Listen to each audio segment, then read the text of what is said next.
So we studied on a Nikon FM2 camera in Sophia's, and we didn't have the money for video equipment. I mean, we had the U-matic for an ad film that we made, but for our film project, we ended up doing an audio-visual, a slide and script, slide and audio thing, because we just didn't have the video cameras, the film cameras that we could access. When I started working, and I had a regular salary coming in, I took my first foreign holiday abroad in 1996. I went to meet my dad's sister and brother in the United States, and I knew that what I wanted more than anything else was a camera of my own.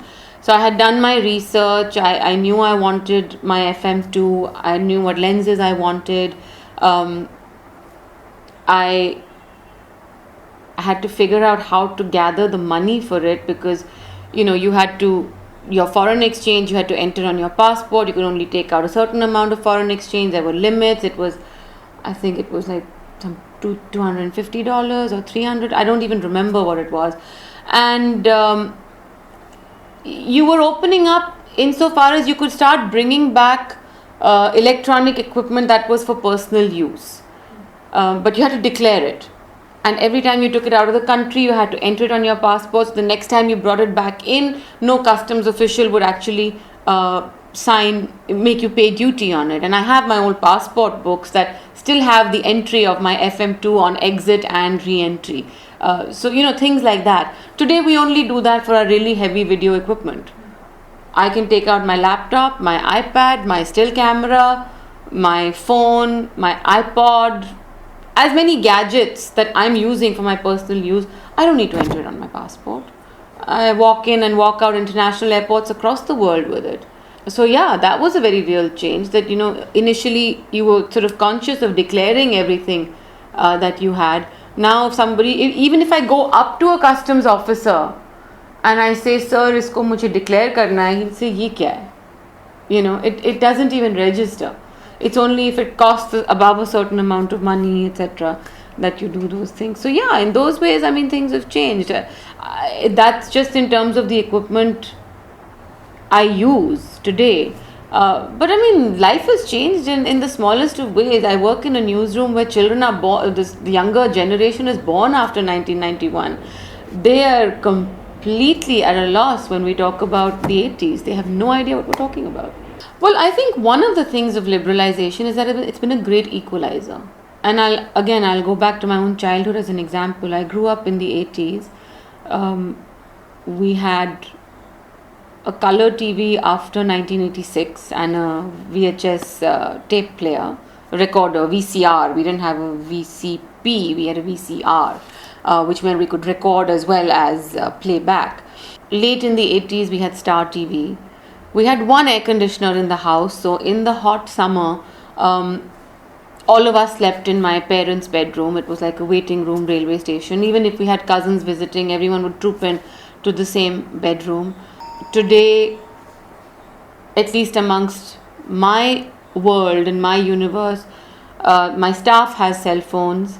The help in the house, my full-time help, her room has an air conditioner, a cooler, she has her own bathroom with a geyser, a heater in the winter, whatever have you, whatever creature comforts that we are now accustomed to were very hard in my childhood. Nobody understands the concept of the fact that you only had one air conditioner, you slept in your parents' bedroom. Yeah, that's what we did because we had power cuts. That one room stayed cool.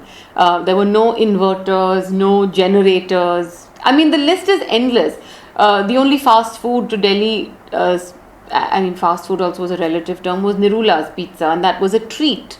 It wasn't something you walked in and out of all the time. There was no delivery. I mean, I look at the size of a hot chocolate fudge in Nirula's today and I say, what happened? It used to be in those big beer mugs and it was this large and now it's this small and, But, I mean, times change, things change. That was then. I can be nostalgic about it, but I know that where we are today is leaps and bounds ahead of where we were in terms of access to technology, access to consumer products, access to creature comforts, access to international cuisine, access to travel.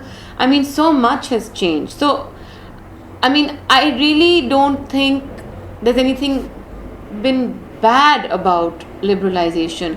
What brought me into journalism in the first place was the need to be able to tell stories of people who didn't have as much and where injustices lay in society.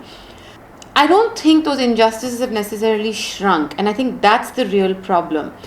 While I'm very happy that people who work with me or for me are able to enjoy creature comforts, I'm also equally conscious of the fact that disparities have grown.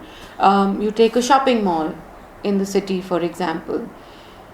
You look at the kind of things that are available inside that mall and how inaccessible those things are to the people who've built that mall and continue to be. They live on site. Construction labor, I think, is where you see it the most. The disparity is the most visible. They're building these tall, gleaming towers, but how are they ever going to have access? And so I think while the economy has liberalized, while we have opened our own intellectual horizons tremendously over the years, it is still incumbent upon us to help fill those gaps. And I don't know where that responsibility lies. I think there has to be some aspects of public-private partnership. I do wish, in terms of a society, our big industry would have a more philanthropic bent.